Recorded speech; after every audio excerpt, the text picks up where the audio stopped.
من الشیطان الرجیم بسم اللہ الرحمن الرحیم نحمدہ و نصلی علی رسولہ الکریم اما بعد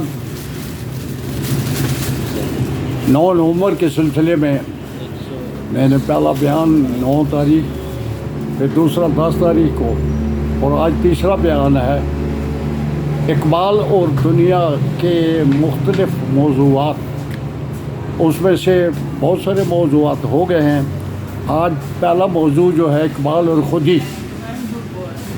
اقبال کہتے ہیں کہ خودی کا سر نیاں لا الہ الا اللہ، خودی ہے تیرے فساں لا الہ الا اللہ، خودی کا سر نیاں لا الہ الا اللہ، خودی ہے تیرے فساں لا الہ الا اللہ۔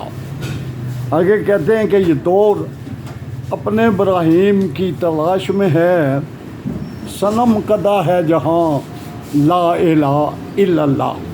اب تھوڑا سا خودی کے لیے، خودی کیا چیز ہے؟ اقبال کی تمام کتابیں ہر صفحے پہ خودی کا ذکر موجود ہے۔ خودی اصل میں کہتے ہیں اپنے نفس کی پہچان کو، ادراک نفس جس کو کہتے ہیں کہ اپنے نفس کو پہچاننا کہ میں کیا ہوں، میری کیا اہمیت ہے، میرے اندر یہ جو چیز ہے جو مجھے زندہ رکھے ہوئے ہے، یہ میرا نفس ہے اور یہ کیا ہے۔ اصل میں نفس جو ہے یہ قرآن میں بھی بیان ہوا ہے، نفس امارہ کا بیان ہے، نفس لوامہ کا بیان ہے اور نفس مطمئنہ کا بیان ہے۔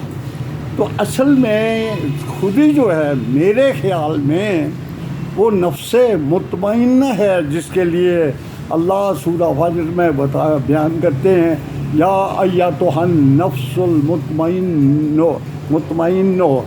ترجعی الی ربک راضیۃ مرضیۃ فادخلی فی عبادی وادخلی جنتی۔ تو یہ نفس مطمئنہ کو اللہ مخاطب کرتا ہے کہ تو جنت میں داخل ہو جا، راضی ہو جا، اپنی رضامندی سے خوش و خرم ہو کے جنت میں چلا جا، میرے بندوں میں شامل ہو جا۔ تو یہ ہے اصل میں جو قرآن میں بھی بیان ہوا ہے، اور اقبال کے اردو کلام کی کہ ہر صفحے پہ باغ درا، بال جبریل، ضرب کلیم، ارمغان حجاز، ہر جگہ خودی کا بیان ہے۔ تو خودی گویا یہ ہے کہ نفس مطمئن ہے، یعنی اپنے نفس کی پہچان ہے، اور اس کی پہچان کر کے انا کو بھی خودی کہتے ہیں کہ یعنی اپنی نفس کو اتنا ذلیل دنیا میں نہیں کرنا کہ ہر کوئی مسلمان کو ذلیل سمجھے۔ یعنی یہ وہی دوسری جگہ قرآن میں بھی اللہ نے فرمایا نا کہ حضور کو دنیا میں اس لیے بھیجا گیا کہ اس دین اسلام کو تمام دینوں پہ غالب کرے۔ تو مسلمان دنیا میں تمام قوموں اور تمام مذاہب پر غالب ہونے کے لیے آیا ہے، اور اس کے لیے خودی بنیادی ضرورت ہے۔ اس کے لیے پھر اقبال لکھ دیا کہ خودی وہ بحر ہے جس کا کوئی کنارہ نہیں، تو اسے آبجو سمجھا اگر تو چارہ نہیں۔ کہتے ہیں یہ ایک بڑا سمندر ہے خودی، تو اس کو پانی کا ایک چلو بھر سمجھے یا ایک چھوٹی سی ندی سمجھے تو یہ بات نہیں ہے۔ خودی ایک بہت بڑا بحر ہے، بہت بڑا سمندر ہے جس کا کوئی کنارہ نہیں ہے، اور تو اسے ایک جوڑ سمجھتا ہے، ایک کسی سمجھتا ہے یا ایک چلو بھر پانی سمجھتا ہے، یہ نہیں ہے۔ پھر آگے کہتے ہیں کہ یہ پیام دے گئی ہے مجھے باد صبح گائی کہ خودی کے عارفوں کا ہے مقام پادشاہی۔ خودی کے عارف جو ہے، خودی کو جاننے والے جو ہیں، ان کا مقام بادشاہت کا مقام ہے۔ یہ اس قوم کو شمشیر کی حالت نہیں رہتی، وہ جس کے جوانوں کی خودی صورت فولاد۔ پھر آگے کہتے ہیں کہ خودی یہ ہر کوئی شعر پڑھتا ہے، اس لیے میں اس کو اتنا نہیں پڑھتا ہوں کہ خودی کو کر بلند اتنا کہ ہر تقدیر سے پہلے خدا بندے سے خود پوچھے بتا تیری رضا کیا ہے۔ یہ میں اکثر نہیں پڑھا کرتا ہوں کیونکہ یہ ہر کسی کو آتا ہے، میں وہ پڑھتا ہوں جو 6 لوگوں کو نہیں آتے ہیں۔ بہرحال یہ خود ہی کو اقبال نے بیان کیا ہے، اور یہ میرے خیال میں نہیں بلکہ پکی بات ہے کہ یہ نفس مطمئنہ کے لیے خود ہی کا لفظ استعمال کیا گیا ہے۔ آگے ہے کہ خاتم النبیین، کہ نبیوں کو ختم کرنے والا اللہ تعالیٰ نے محمد صلی اللہ علیہ وسلم کو بھیجا۔ تو وہ کیا تھا کہ اس کے لیے خاتم نبوت کا لکھتے ہیں کہ یہ بے خبر تو جوہر آئینہ ایام ہے، تو زمانے میں خدا کا آخری پیغام ہے۔ یعنی اے مسلمان، تو اللہ کا دنیا میں آخری پیغام ہے۔ اس لیے یہ آخری پیغام کیا ہے کہ یہ امت ختم ہو جائے گی؟ نہیں، امت ختم نہیں ہوگی۔ ختم کیا ہوا ہے؟ نبوت کا سلسلہ خاتم النبیین ہو گیا ہے۔ نبیوں کو ختم کرنے والا سلسلہ حضور پاک صلی اللہ علیہ وسلم نے، خاتم کہتے ہیں اصل میں مور کو، خاتم مور لگانے والا، تمام نبیوں کی آمد پہ حضور پاک صلی اللہ علیہ وسلم نے مور لگا دیا ہے۔ اس لیے کہا ہے کہ تو زمانے میں خدا کا آخری پیغام ہے۔ پھر کہا ہے نگاہ عشق و مستی میں وہی اول وہی آخر، خاتم النبیین، وہی اول وہی آخر، نگاہ عشق و مستی میں وہی اول وہی آخر، وہی قرآن وہی فرقان، وہی یاسین وہی طٰہٰ۔ آگے کیا ہے؟ وہ دانائے سبل ختم الرسل، مولائے کل جس نے غبار راہ کو بخشا فروغ وادی سینہ۔ پھر آخر میں لکھتے ہیں کہ خدا کا آخری پیغام ہے تو، جاویداں تو ہے، ہنا بندے عروس لالا ہے خون جگر تیرا۔ یعنی لالا کے اندر جو یہ لالی ہے، خوبصورتی ہے، اے مسلمان یہ تیرے جگر کا خون ہے۔ یہ تو جو دنیا میں ایک اور جگہ بھی کہتے ہیں نا کہ کیوں چمن میں بے صدا مثل رمے شبنم ہے تو، لب کشا ہو جا سرود بربت عالم ہے تو۔ یہی لکھا ہے کہ اے مسلمان، تو دنیا میں خاموش ہو کے بیٹھنے کے لیے نہیں آیا ہے، تو ایک بین الاقوامی میوزک کا تو ایک موسیقی کا بیان کرنے والا ہے۔ کون سی موسیقی ہے؟ وہ لا الہ کی موسیقی ہے۔ اٹھو دنیا ساری کو یہ لا الہ کی موسیقی کا راگ اٹھ کے سنا، تو خاموش ہو کے بیٹھا ہوا ہے۔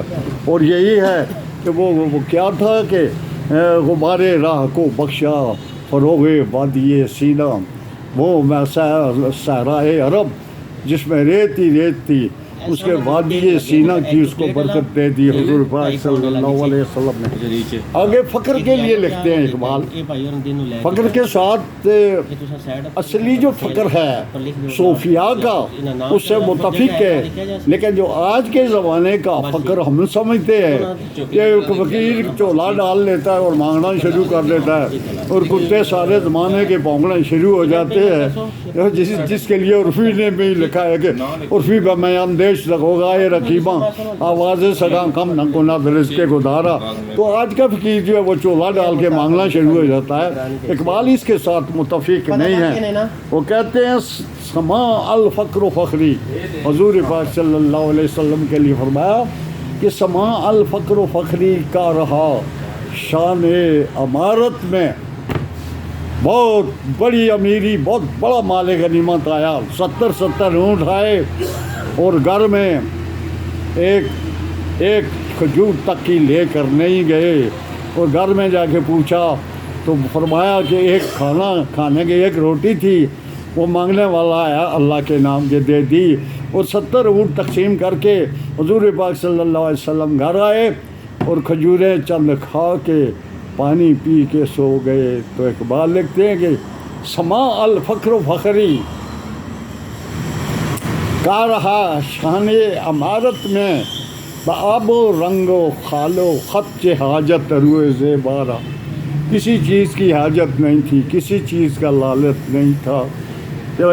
وہ ان کے لیے لکھتے ہیں کہ سما الفقر فخری، حضور میں بھی نے بھی فرمایا کہ الفقر و فقری والفقر منی، یہ فخر مجھ سے ہے اور یہ میرا فخر ہے۔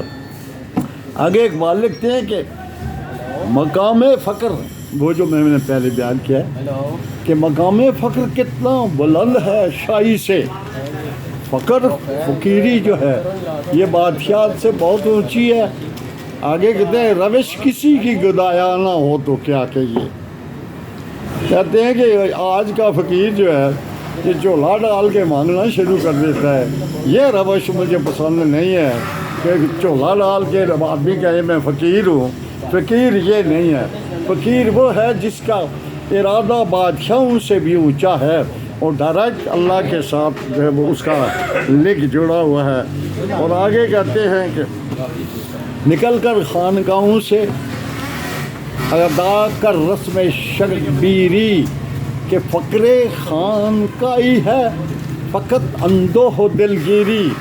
یہ خانقاہوں میں یہ بھی آج کے فقیروں کے لیے کہا ہے کہ خانقاہوں میں تم بند ہو کے بیٹھ گئے ہو، لیکن اٹھو اور شبیری جو ان کا شبیر کا جو مقصد تھا اس کو پورا کرو، دنیا میں انقلاب لاؤ، نہ کہ تم خود اپنے نفس کو بچانے کے لیے کسی اجرے میں گھس کے بیٹھ جاؤ اور انسانیت کی خدمت نہ کرو۔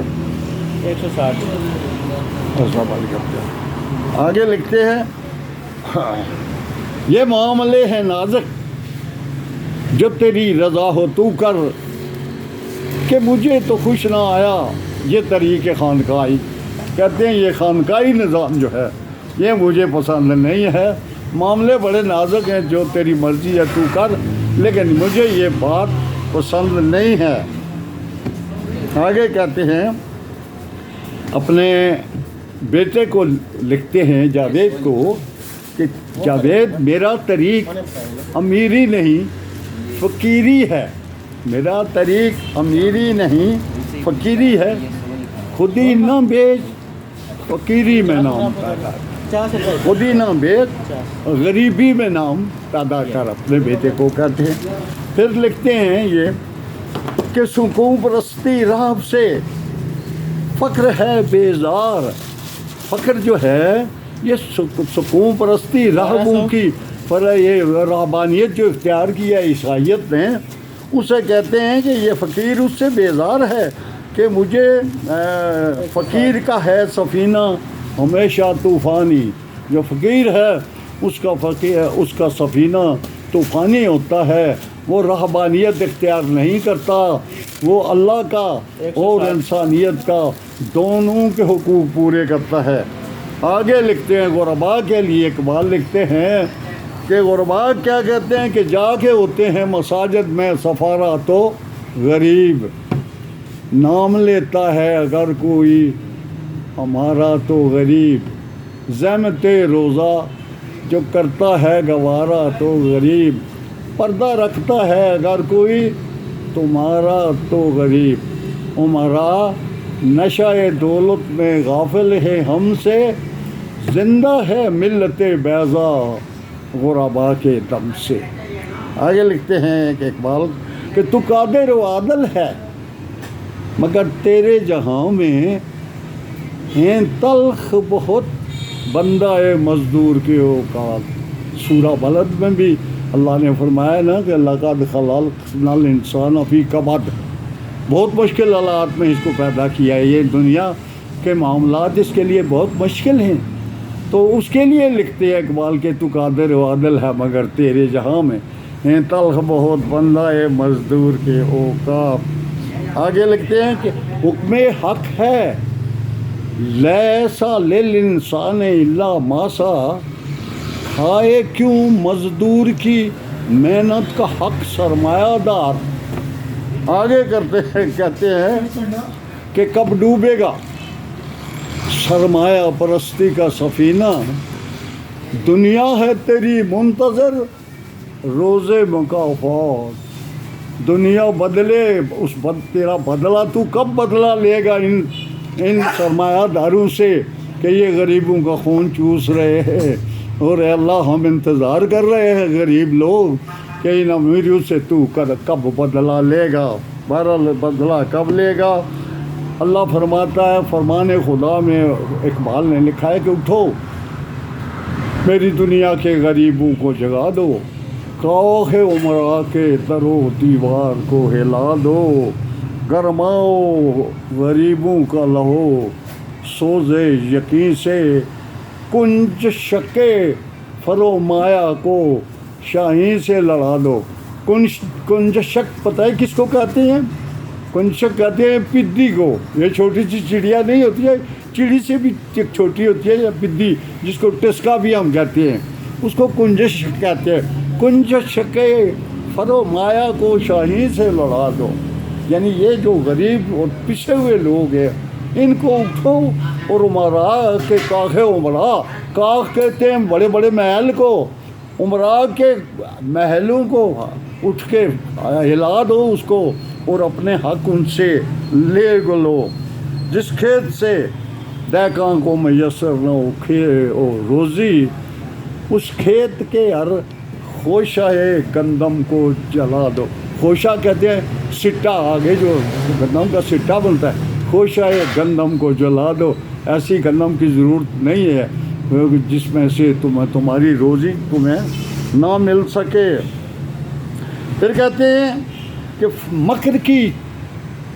مکر کی چالوں سے بازی لے گیا سرمایہ دار، اور انتہائے سادگی سے کھا گیا مزدور مات۔ اور میرے خیال میں اور بھی ہے، لیکن آج یہاں پہ اس کو ختم کرتے ہیں۔ وآخر دعوانا الحمد للہ۔ ویسے